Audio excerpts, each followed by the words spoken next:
everybody, and welcome to the Ultimate Job Search and Career Podcast. I'm your host, Bill, the company's expert. And in today's episode, we're going to talk about, can you take any job?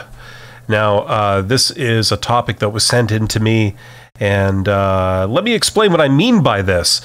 Okay, sometimes life gets in the way and things happen, and we find ourselves in need of employment. And we take a look and see what's available, and occasionally circumstances dictate that we have to apply for a job that we may not have precisely been trained for or have done before. And so it is, to a degree, outside of our experience base. Okay? And we haven't done that exact same job before. And the big question is, can you put yourself forward for those jobs and get them? Do you have a reasonable chance of getting them? And is this something that we should do? Okay, because if you take it to its extreme, if you don't have a degree in medicine, but you are applying for jobs as a chief's heart surgeon, chances are you're not going to be getting that job. So at some point, you have to draw the line where obviously it's not going to work. But where do you draw that line? Can you apply for things that you haven't done before, strictly speaking? Okay, so that's what we're going to be talking about in this episode. Now, usually when I do these podcasts, I'm speaking loud like this, but today I find myself a lot closer to the microphone so I can get a little bit more intimate, if you know what I'm saying. Okay, well, listen, rather than leave the answer right to the end of a long, rambling explanation, I'm going to give you my opinion on this, and my opinion is that for entry-level jobs, probably yes is the answer. Okay? That's what I would say. For entry-level jobs, okay, if you took something in school, or you just have high school, or you've been to university and you've got a lot of post-secondary education, but you're coming out and you're getting your first job ever, or it could even be your first career job, okay? I would say yes. Yes, you can, okay? If you put yourself forward for a job that is not exactly what you studied, or it's not exactly what you've trained for in some way, yes, you can. You can, because for a lot of jobs, what really matters is how trainable are you? And we're going to get into that. Now, to continue my answer, okay, can you take any job? Or, I mean, you can apply for any job, but you have a reasonable chance of getting it. For mid-level jobs, non-entry level, okay, these are jobs that, require experience, or they require, highly specialized training or something like that. The answer is less clear, okay, and we're going to talk about that specifically, okay? But let's return to entry-level jobs and just finish exploring that first, okay? I've given away the ending. Let's talk about the journey. Now, for entry-level jobs, okay, can you take just any job? Most of the time, you can, okay? That's just how it goes, okay? If you have certain basic skills, chances are that they will hire you, okay? Now, I'm going to tell you guys, my wonderful viewers and listeners, something that nobody told me in my life and in my career, and I had to learn the hard way. And that is that when you're young, before you enter the job market, you look at the world, and if someone were to ask you, how many different types of jobs are there? You could probably write down a list of, I don't know, maybe 50 jobs that you could, rattle off the top of your head that you could envision. The reality is that there's many, many, many more jobs than that, okay? Now, while this may seem self-evident, okay, think of the implications here. Do every single one of those jobs have a qualification that's tailored for that specific job? No. The answer is no. Okay. Now, in my personal situation, and you can extrapolate this for your situation, okay, I did do some post-secondary education. I went and I got myself an engineering degree. And, the way it's presented is that if you want to be a lawyer, you get yourself a law degree. If you want to be a doctor, you get yourself a degree in medicine. If you want to be an architect, you study architecture, et cetera, et cetera. Okay. So by reverse logic, if you are taking a law degree, then presumably the career endpoint for you would be to be a lawyer, right? Wrong. The reality is that there are many, many other jobs out there that your law degree could qualify you for. Okay, so in my case, I took engineering and I discovered that I have an engineering degree. What can I do with this engineering degree? And I discovered that contrary to what I was sort of led to believe, that you get an engineering degree to become an engineer, you could actually do 1,001 other jobs that your engineering job credentials will qualify you for. Things that you never considered, things that are higher paid. So this was the big revelation for me. And that's, in fact, the path that my career took. I did not become an engineer. I went into management, frontline management, and I worked in the railroad, supervising tradespeople, things like this.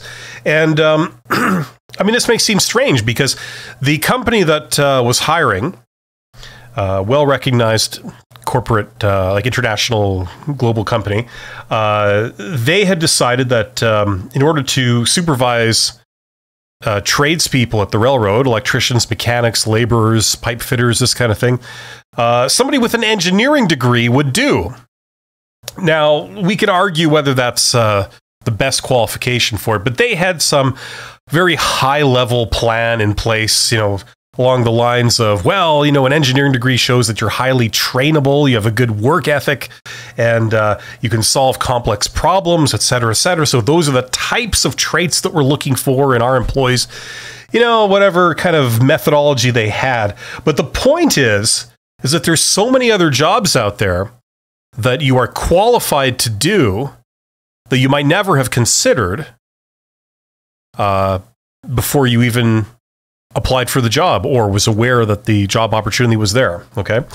Now for entry-level jobs, this is pretty simple. Okay. If, depending on what it is, generally speaking, if, you have certain traits, okay? You are professional, you are reliable, you are trustworthy, you can communicate to a reasonable degree. You can follow instructions to a reasonable degree. You have a certain level of intelligence so that you can be trained to do a certain task, and you pick it up relatively quickly. You can follow instructions. You're punctual. You show up for work on time, and so on. You could probably write down a list of about 20 or 30 traits that would be I don't know if they will all be essential, but they would be very highly regarded for most jobs, including entry-level jobs. Okay. Like even if you're just working, a sort of minimum wage type job, a lot of those would apply. And if you're working at sort of higher level jobs, you're like an executive assistant or something like this, it would still qualify you to do that. Right. So yes, you can. Now, something else that a lot of people don't realize, and I'm going to be talking about this in my next few videos, because I found that there's this sort of blind spot that people have when it comes to employment.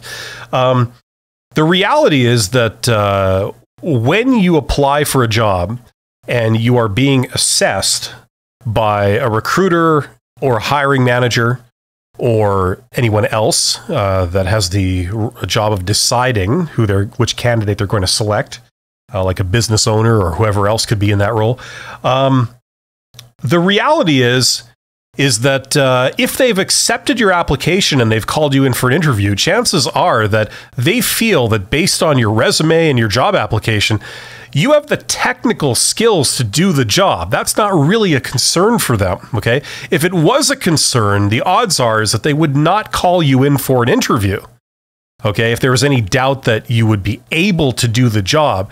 For example, if you're applying for the heart surgeon role and you sent in a resume that says you don't have any qualifications whatsoever in medicine, they wouldn't call you in for an interview. It would be a waste of time, because regardless of how much they like you and how well you can communicate and how professional, you project yourself and all this kind of stuff, you can't do the job. So it's a moot point.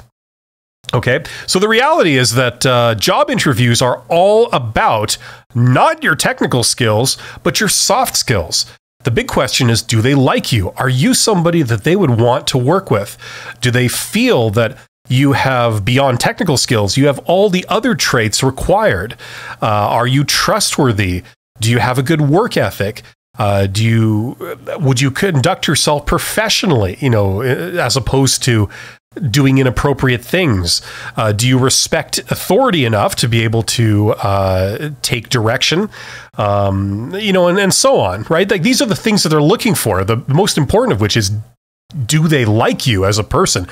They're trying to make an estimate of how well you would work together if they hired you, okay, you and the hiring manager, because the hiring manager usually is the person that, if they hire you, the hiring manager becomes your boss, right?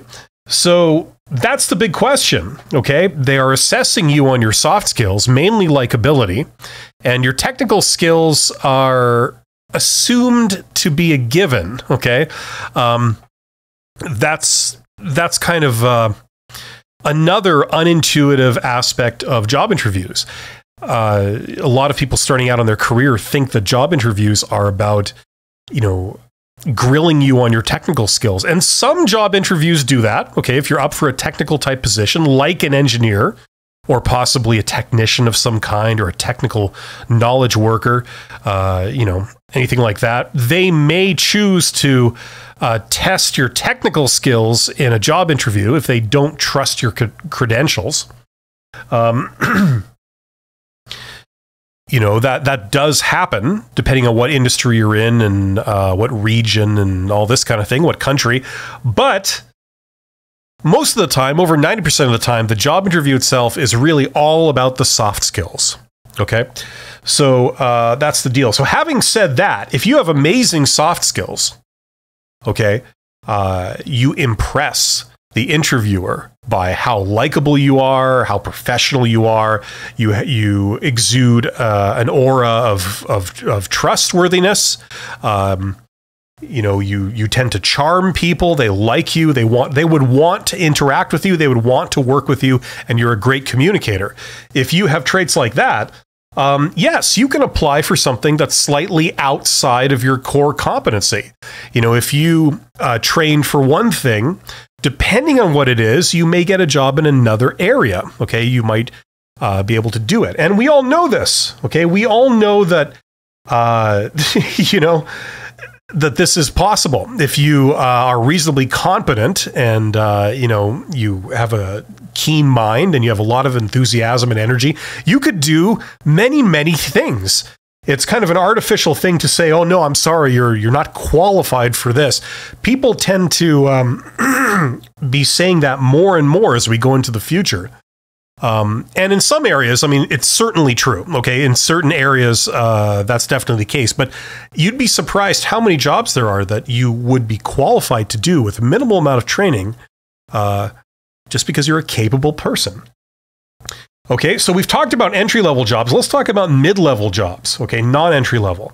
Now, if you were to ask an employer, specifically an HR employee, specifically an HR employee who works in recruitment and selection, and that is their function, and you were to ask them this question, can you take any job?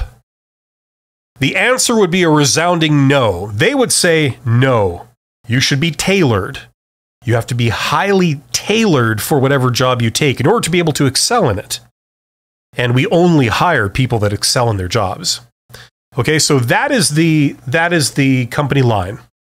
That is the propaganda. That is the line that you will hear. Okay, and this is what modern HR teaches. And I say this because I, off and on for the last 10 years or so, I've been teaching in HR programs and universities that teach recruitment and selection. And this is following a lot of the latest theory. Okay. Now, I'm not going to say that it's all false, because it isn't all false.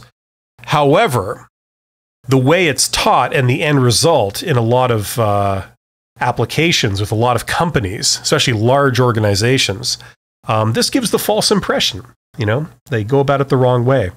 Now, they say, employers will say that in HR circles that you can't just take any job. We all know this is, in most situations, this is completely false, okay? And that's why, if you listen to my channel, you know that I advocate for people getting a job through networking and not getting a job through standard channels. That is through the HR department. Don't go and look at internet job ads and respond to them and then apply for a job, and then that goes through application tracking software or applicant tracking software, and then through a recruiter, and then possibly through a senior recruiter. I don't recommend that. Okay. There are many reasons for that, but one of them is what we're talking about now. The feeling that you have to be very specifically trained for a job. And if you don't have that highly specific training, there's no way in hell you could do the job. That's the prevailing attitude. That's the conventional attitude that is taught in HR.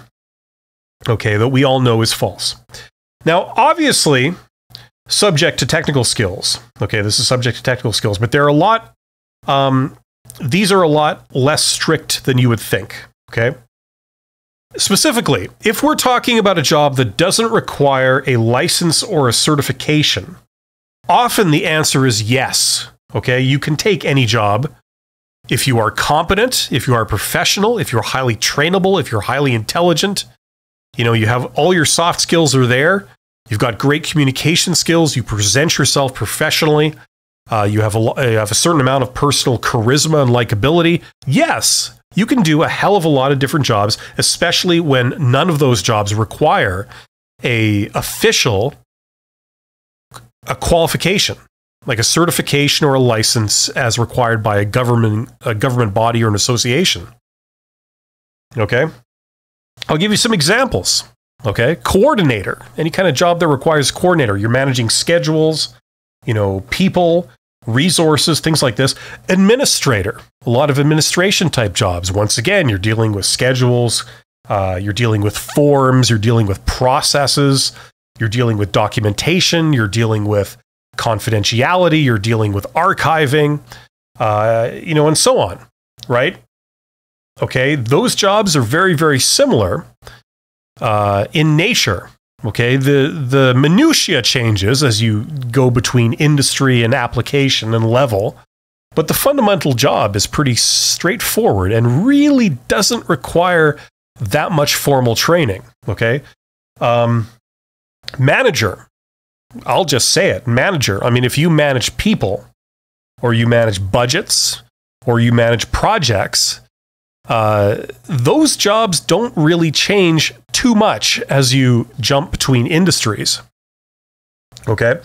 I mean, yes, they do offer qualifications and things like project management, but I mean, those are optional in a lot of cases. And besides, we're not talking about an area that requires an official license, okay, or an official certification by law to do that job. And then consequently, a lot of companies don't require those. I'm not saying that people don't value the qualifications, but do you need them? No, you don't. Okay. If you've been a project manager in one area for a few years and you apply to be a project manager in a different industry, with a smaller company, yes, you can easily jump. You can easily do that job. If you've been a project manager, can you apply for an administrator job? Yes, of course you can. Could you apply for a coordinator job? Yes. Okay, so a lot of these types of jobs, they are fungible. They require the same basic skills, the same basic talents. the same basic personality traits to excel. And you can move between industries. You can move between different sizes of company. You can move between different scales. You can move between different cultures. Easy, okay? Because the fundamental skills are the same. Another example is things like sales, okay? Now, not all sales are the same, okay? If you're working in business to business or business to consumer, those are completely different approaches that require different skills. If you're an outside salesperson, as opposed to an inside salesperson, there's some differences there, okay? But are they night and day? No. If you have worked as an outside salesperson, you can easily work as an inside salesperson, okay? And vice versa. It might take a bit of a shift, might require different traits, I'm not saying that the jobs are exactly the same, because they're not. But what I am saying is that you are qualified if you have the desire, okay? And if the organization feels that you're the right person, that the type of person they're looking for, then yes, there's nothing stopping you from applying for these types of jobs. Really, the skills are interchangeable. They're transportable, okay? A lot more so than people think. Same with any job in operations, okay? Now, once again, keeping in mind that we're talking about jobs that don't require a license, okay? So, for example, if they're looking for a journeyman plumber and you don't have a journeyman's ticket to practice plumbing, that's going to be a problem. But if you're working in manufacturing, you're working in operations, you're dealing with supply chain, things like this. If you've been working in it a while, that qualifies you to move around within operations. There really isn't that much of a fundamental difference. With minimal training, you can do it. Okay? So hopefully that illustrates my point here. If you listen to HR officially, if you want to get a job as a wastewater treatment project coordinator, you would have had to go to school for wastewater treatment project coordination, or management, something like that. Now, there doesn't really, as far as I know, there doesn't exist such a qualification, right? So what qualifies you to be in that role? Well, you could have worked under such a person, or you could have worked in wastewater, or you could have worked in project management. All of those would give you a reasonable chance to be qualified for the position. There really is no official qualification to do that job. It's very hard to assess, and a lot of recruiters feel very lost when they have to make these kind of decisions. That's why they confine themselves to asking the hiring manager, just what do you feel you should have in a candidate, and we'll just go out and find people that have that thing, right? And a lot of times hiring managers don't really know precisely. They take a guess and they say, well, I guess it would be nice if they had this, and it would be nice if they had that. So in order to sort of limit, an infinite number of candidates here that we could get, let's just require people to have this, this, and this. And there you go. It really doesn't get any more scientific than that in most cases.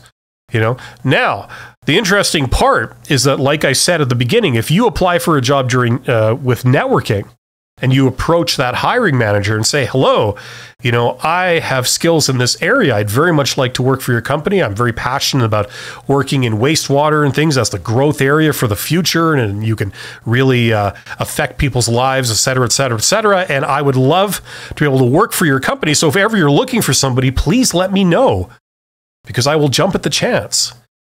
When you send that out and that goes to a hiring manager, a lot of hiring managers will say, you know what? This person might work out. Let's talk to them. Because if nothing else, they're passionate. And, if you have some skills that you could relate in some capacity to the role, they say, well, looks like you might be able to do it.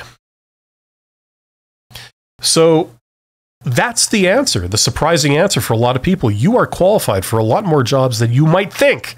There's a lot of stuff out there. And don't simply look at job ads to see what's out there. There's much more than that. There's all kinds of positions that you've never even heard of that they are looking for people right now. and they have no idea what makes those people qualified or what people would be qualified. So hopefully that should come as good news to you. Hopefully that makes sense. Thank you very much for listening. You guys are awesome. And I hope to see and hear you, or you can hear me, put it that way, on the next episode of the Ultimate Job Search and Career Podcast. Take care.